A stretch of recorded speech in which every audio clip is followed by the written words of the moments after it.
Welcome to the Risk Map episode, where we plot players on a map of risk. Walking into week 16, we're going to break down a bunch of players for week 16, but also look at where they rank in 2022 as well. Where do we put CMC on the risk map in 2022? Where do we rank guys like Daryl Patterson or Eckler or Aaron Jones or Cooper Kupp and Chase? Where do they rank in week 16 on the risk map? Now you're probably saying, Smitty, explain it to me. What's the risk map? Like, tell me the values or how we're plotting a player on it. It's pretty simple. You have a scale of really 1 to 10 in terms of lack of risk. It's the reverse of risk. At 10, you have no risk whatsoever. 5 is about the end of the road to where you won't want to own a player that has a 1 to 4. Upside from 1 to 10, 10 being the highest, and we start at 5 because we don't want to mess with players anywhere below 5. In the case of a Christian McCaffrey, how much risk does he have in 2022 and how much upside does he have? We're going to plot McCaffrey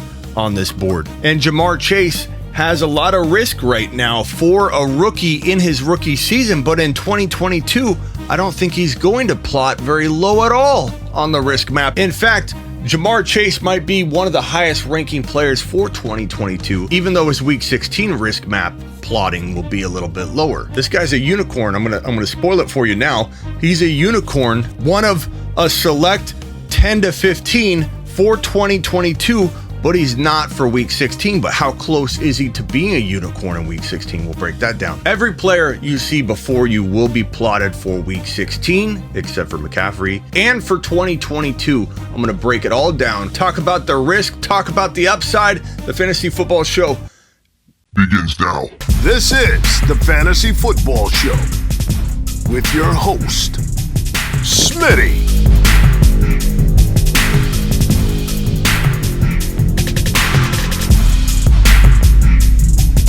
Running back.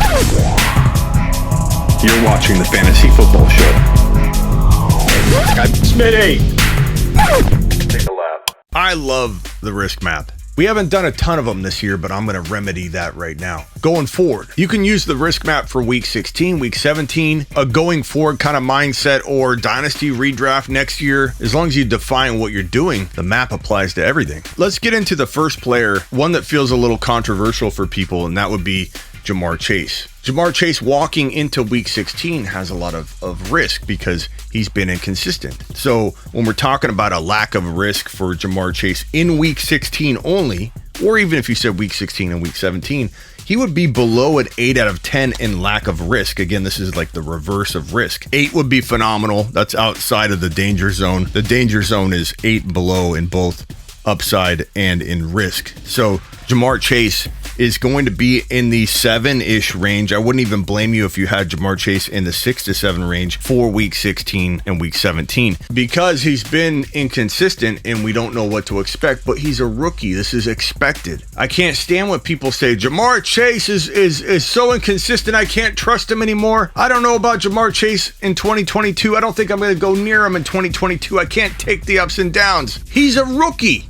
He has 10 touchdowns. He's had one of the best rookie years we've ever seen. And it's actually kind of impressive. He hasn't done anything lately because he accumulated all that greatness earlier on. Rookies go up and down. That's why you have Jamar Chase not ranking above 8 in a safe zone for lack of risk. He is not in the 8 to 10 range. He is in the red zone, 7 or even below for week 16. We're not talking 2022 yet. He's going to be well above 8 in 2022.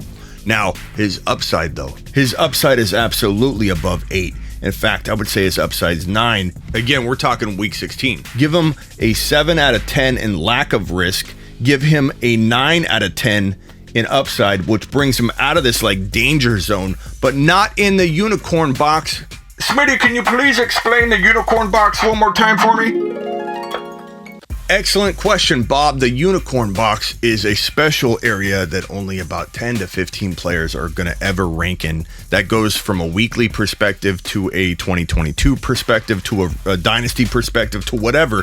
You will only have players in here 10 to 15 times, no matter how you're looking at the risk map, whether it's redraft, dynasty, or just weekly. Now, Jamar Chase in week 16 has that 7 or even 6.5 risk level out of 10, meaning he's not perfect in that lack of risk category. 10 would mean you have zero risk at all. 8 would be fantastic. You're still above that cutoff zone. He's in a pretty risky, not crazy risky. He's not below this 5 mark where we're not even worried about you. He's in this kind of middle stage of this risky, but still has tons of upside zone. So give me in week 16, the 9 ranking in terms of upside, 9 out of 10, fantastic, and a 7 or even a little bit below in terms of risk, lack of risk for week 16. But in 2022, this rookie, this guy that everybody's worried about being inconsistent, a rookie is going to level all that out. He's going to mature. He's going to get better. If he can have 10 touchdowns as a rookie, imagine what he'll do in his sophomore season, his 3rd year. He's going to explode. So in 2022, I have no reason to believe he won't rank in the 8 to 9 range and still be at a 9 in terms of upside, maybe even 9.3, 9.4. This man is not even in the middle of the unicorn zone. He's slightly at the top part of it. You see, there's a big difference in ranking a player from a weekly perspective, from a future perspective using the risk map, but you can use it for all sorts of reasons. You just have to know what you're defining up front. So with Jamar Chase out of the way, let's move on to the next player. Let's talk about JT. Let's talk about JT this week and JT for the future. And I can tell you one thing right up front, JT is going to rank about the same place in both future and week 16 and week 17 and redraft, whatever. He is on the map as the next LaDainian Tomlinson, the guy that's the clear 1.1 for probably a handful of years. If we're talking week 16 only, we're going to say this guy has probably the least risk out of any player in fantasy football, probably right around 9.5 out of lack of risk. That is near perfect. You can't really be perfect because anybody can get hurt. The mileage adds up at this point in the year. He's about a 9.5. But his upside is 9.5 to 10 in week 16. So if we're talking week 16, Jamar Chase was plotting there. And JT is going to plot right about here in week 16, week 17, however you want to break down the risk map for 2021. The remaining weeks go forward, rest of season. We only got 2 weeks left. However you want to rank it, he's still probably in the same exact spot. And if you take this into 2022, like I mentioned with Jamar Chase, he's ranking inside this unicorn box. JT isn't moving. JT's still at 9.5 and a 9.5 in probably both of these categories, meaning he's the safest, unmovable, no variation to his value player in fantasy football and on the risk map. There's no safer player in fantasy football. So JT is done and ranked.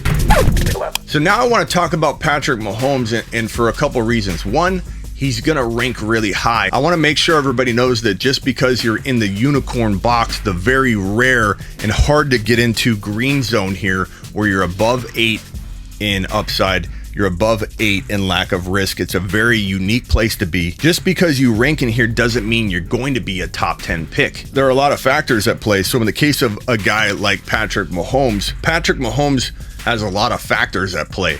His ADP, he's probably going to go in the 3.10 to 4.05 range, depending on how he finishes. Now, I'm kind of not excited that he's going to come on strong, and I really believe he will, and I'll rank him for week 16 on the risk map in a second. But he's going to finish, I think, so strong that his kind of depleted value right now, the disappointment people have had for a while with Paddy Mahomes this year, it's going to kind of get washed away with a very strong finish in 2021. If the season ended 4 weeks ago, he'd be a 4.5 to 4.10. Maybe people would say, I'm not taking him until round 5. It would have been a steal. It would have been a steal of a lifetime. But I have good news for you. He's probably not going to climb that much higher. I imagine he'll be right around 3.12 to 4.08, and that's with the strong finish. So if you look at the risk map, where does he rank for 2022? We'll start there.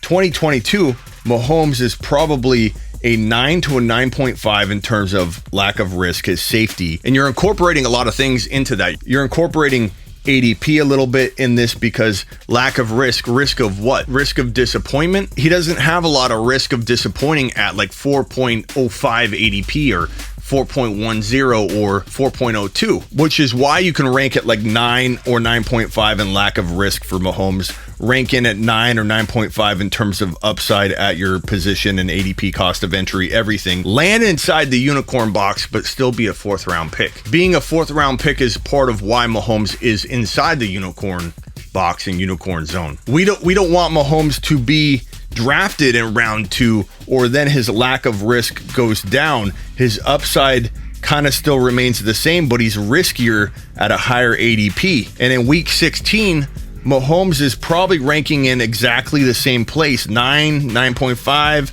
You've got him at 9.5. In week 16, Mahomes at home against the Steelers is probably going to rank right around in that same location. So like JT, there's not any kind of fluctuation between redraft value or week 16 value or even dynasty value, because you're talking about the same amount of upside and appeal and risk and everything. Mahomes is here to stay for a long, long time. He and JT are ranked right at the same place across the board, all formats. And the reason I like Mahomes in week 16 so much is that the Chiefs need to get in the rhythm, and they're starting to come back around. They want to walk into the playoffs and march into the playoffs in sync and in rhythm. And if they can finish out strong during the year and carry that momentum into the playoffs, they'll have no stench of what they've been doing on and off all year, which was up and down, disappointment, good game, disappointment. They want to be firing on all cylinders walking into the playoffs. So I firmly believe we're going to see Mahomes and company finish very strong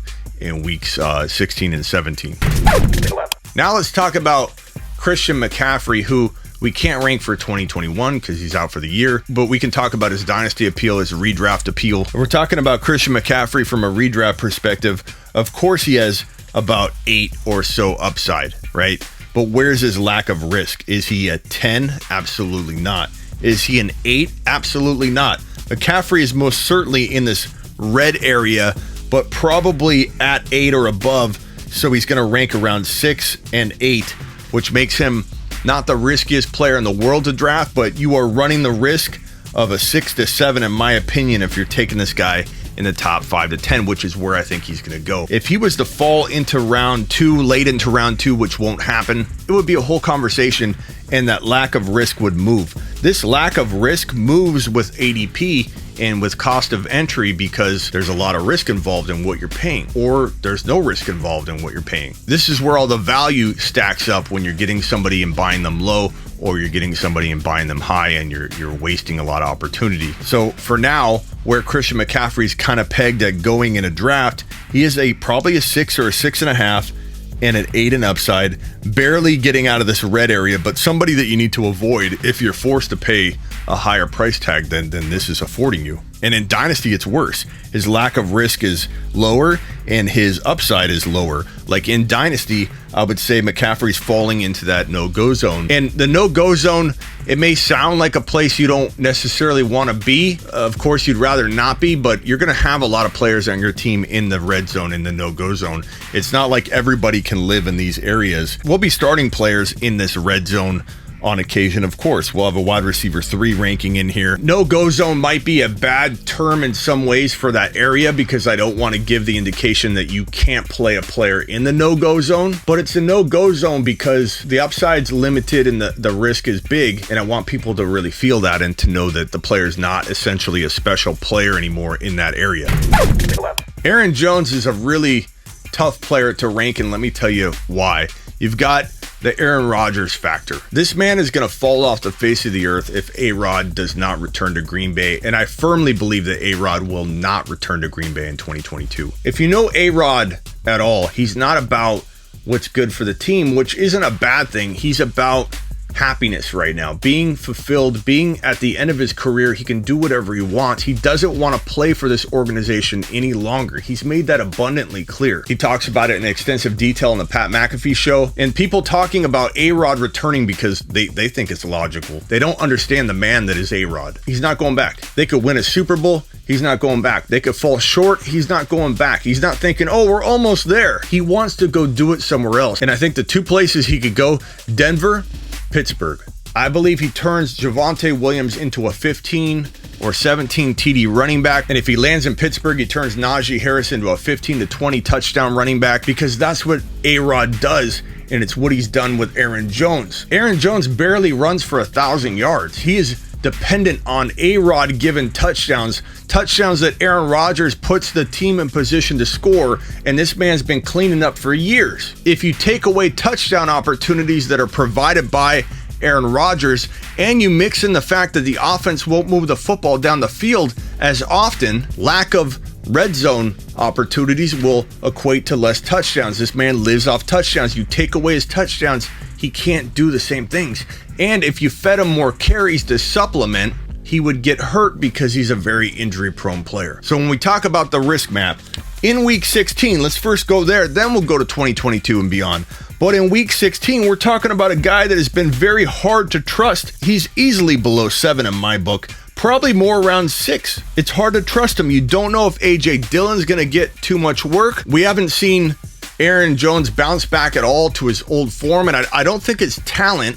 I don't think he's dropped off physically yet. It's just a messy situation that you cannot trust whatsoever to be any kind of guarantee. So that puts him in a 6 to 7. I'm not saying he can't, that he's a 4 or a 3 in terms of risk, that he can't produce a top 10 running back game in Week 16 or even a top 5. He can. 6 to 7 isn't the end of a player. His upside is still 8.5, 9. So he's not in this no-go zone, but he's certainly here for risk, even though he's here for upside. And as for the future, his risk goes more toward the 5 or 6 range. His upside drops probably below 8. He is in the no-go zone for me. Still draftable at the right price. He falls off the face of the earth in terms of touchdown production, opportunity. He's older. He's going to start breaking down. And if they feed him more carries, he's going to get hurt. I'm not liking Aaron Jones's future value. That was 2022. This isn't even Dynasty. In Dynasty, it's probably more like this. He lowers a little bit each year. Aaron Jones goes from here in Week 16 and Week 17 in redraft, from a redraft lens,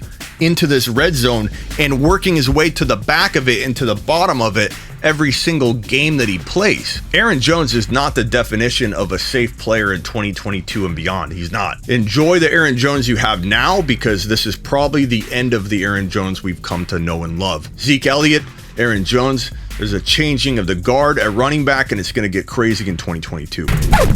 Justin Jefferson's going to be a lot like Mahomes and JT, because we're going to put him in a place that's going to be very similar across the board. Redraft Dynasty. In Week 16, he's probably in that 8 to 9 range, and he's probably right around 9 for upside. That's Week 16. If we're talking 2022, Justin Jefferson's probably still around a 9. The only reason he might not go up is because we don't know his quarterback situation. That could get a little cloudy, but I believe he's so talented. Talent will win out. I do believe that they'll surround him with talent. I don't think that they're going to not put him in a position to continue to thrive, and they're going to base this offense kind of around him for the future. How about Justin adapt if Minnesota does not take care of the quarterback position properly? But for right now, it's Week 16, Week 17, he's here. In 2022, he's still here. In Dynasty, he's still here. He is a unicorn across all formats, across all rankings and league types. JJ, like JT, where's JT at?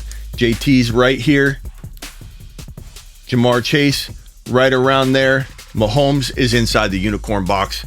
This is for Dynasty, redraft, everything. These guys are staples inside the unicorn box. And the last player I wanted to talk about, Daryl Patterson. I'm very, very intrigued about talking about this guy because he is an older player that has stepped up big in 2021. And where do we rank him for Dynasty? Where do we rank him on the risk map for 2022 and beyond, especially beyond Dynasty or just 2022? He's going to rank very different than he will the remainder of this year. Why? Because he's a proven commodity right now. He's not a proven commodity for the future. He's already had time to shine and didn't, and he's older. How can we trust that? Too many times we give a player a pass, we call him an outlier. Maybe they're going to rebound. Look at Mike Davis. Mike Davis looked fantastic for a big portion of last year and completely disappointed this year. I'm not going to trust him for the long term, not at the value I'm going to have to pay. But for Week 16 and Week 17, we're still in the middle of a perfect storm for him where I don't think anything's going to change. And don't hold Week 15 against him. Half of fantasy football busted in Week 15. Don't hold Week 15 against Patterson, who's been consistent and delivering for you all year long. In terms of lack of risk, I'd call him an 8.8, near a 9, and for upside, easily at 8.5. He's a unicorn for week 16 and week 17, but he's nowhere close to the unicorn box for 2022 and especially Dynasty. We're probably talking about a 6 or a 7 in risk, 10 being no risk at all. And his upside, while it's still probably around 8, I'm going to give him a little nudge down into this red area, call it like a 7.8, and between 6 and 7. He is not a safe player in 2022, given the cost of entry and given how old he is, given that we've never seen him thrive before, and it took literally a perfect storm of opportunity that's still going, and it's not going to end until the season's over for him to do well. Be very, very wary of drafting him anywhere near his perceived value right now, because it looks like it could be short-lived. I hope you enjoyed this episode of the Risk Map, and we're going to keep doing this all off-season long. Tell me who you want me to plot next on the Risk Map, and make sure you get on over to sleeperu.com. And if you get a lifetime membership at sleeperu.com, you'll never pay for content again, bold predictions. I've got the mock draft simulator back and revamped. I created one of, if not the very first mock draft simulator and trade calculator in the fantasy football industry in 2003. Now, I've retooled these each and every year, and the mock draft simulator is back. You can enter keepers. You can do a mock draft for redraft, or for dynasty, you can enter the keepers, a linear draft or a snake draft, or a third round reversal. You decide. It's all at sleeperu.com. Sleeper like a university, and that's what we are. I'm going to have over 40 training videos in 2022 to help you learn and get better. Far too many people approach fantasy football like they can't learn, like they can't get better. They can't turn their weaknesses into a strength. Why do people think like this when at your job you're always looking to better and further your education, get another certificate, do enhanced learning to get more pay, to get a promotion? We can learn in everything we do, and that's why I have video course training on how to draft from the 1.1, from the 1.2, how to trade into the first round, how to trade out of the first round, how to profile your drafting partner so you know how to approach a trade with them, psychology in fantasy football, order of questioning, how to go about asking for a player, how to play dynasty. I'm going to have training courses for everything you can think of under the sun. It's all at sleeperu.com, like a university. It's what we do. It's how we roll. I want you to be a part of it. And if you order a lifetime membership today, I will throw in my text line for the remainder of this season and give you the text line for 2022, all of 2022, one-on-one text advice with me on the text line. So go to sleeperu.com right here. Want bold year-round rankings, trade calculators, and bold predictions? Get on over to sleeperu.com. Get your lifetime membership today. Never pay for rankings, bold predictions, content again. Trade calculator, mock draft simulator, rookie rankings, super rookie rankings. Probably the most popular rankings on the site because they incorporate just the rookies and the sophomores. We've got everything at sleeperu.com. And the over 40 video courses. Get on over there. Appreciate every one of you. You guys are the show. We're almost at 10K, and it's because of you. So share the channel, punch the thumbs up, subscribe if you're new, and ask a question in the comments. Now get out of here. This is the Fantasy Football Show with your host, Smitty.